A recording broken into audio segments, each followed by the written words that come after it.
Welcome to Articulated, where we ask big questions like, is that a banana taped to a wall or the fall of capitalism? I'm your host, Youki, and today we're diving into how art and politics have always been intertwined.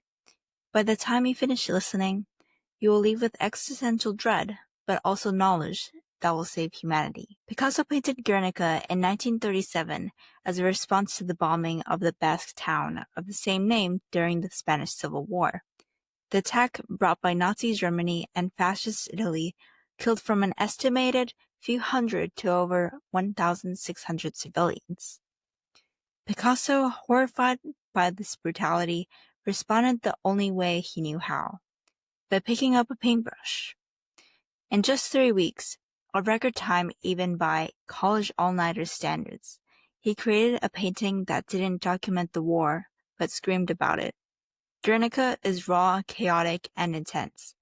Black, white, and gray with a screaming horse, a weeping mother, and a bull that frankly looks like it's seen way too much. It was unveiled at the 1937 Paris World's Fair, not just as art, but as protest. And it worked. By the Vietnam War era, activists in New York's MoMA used it as a political icon. Guernica wasn't just hanging on a wall, it was marching with banners. Since then, it's been everywhere. German playwright Bertolt Brecht once said, "Art is not a mirror held up to reality, but a hammer with which to shape it." In other words, forget painting pretty sunsets. Use your art to smash the system. Just don't actually smash things unless you're Banksy, and even then, try to avoid lawsuits. Art can expose injustice, humanize the oppressed, and create shared emotional experience that stirs people to act. Going back to the Guernica, what makes it political isn't that it shouts instructions. It doesn't say, vote this way or join this party. Instead, it invites you to see, to feel, to imagine what war does to people not just physically but also emotionally. These jointed bodies, the gaping mouths, the ghastly figures, they don't answer questions. They ask them, what does this say about us? Is that a horse or metaphor? And, spoiler alert, it's both. Art, when it's done right, opens the door to reflection and sometimes to resistance. Today we scroll more than we speak, and in that endless scroll, political art has found a new canvas, your phone. Gone are the days when political art lived only in galleries.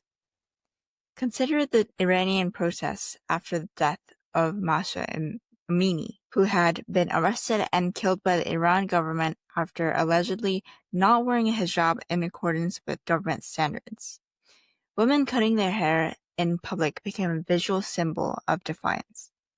Artists reimagined it to posters and illustrations shared with the tag #WomenLifeFreedom.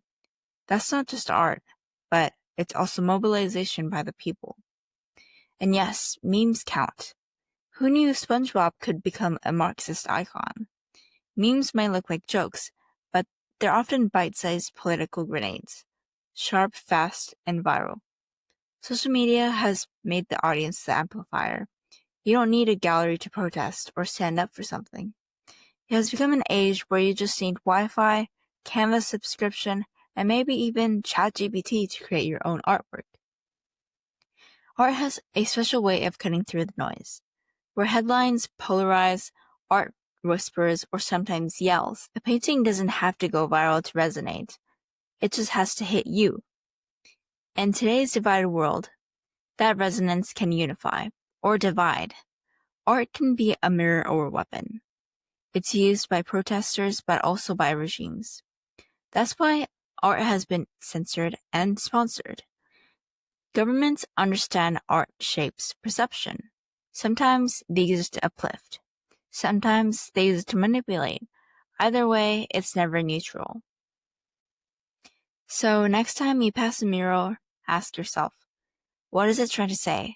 Whose voice is it speaking? And who's trying to silence it? Because art isn't just about looking, it's about seeing. Not just what is there, but it's what's hidden, censored, or denied. In the end, art doesn't just reflect the world, it builds completely unique ones. And that's why it matters. Thanks for tuning in to Articulated. I'm your host, Yuki, and if you liked today's episode, don't forget to share or tape a printout of Guernica to your fridge. See you next time.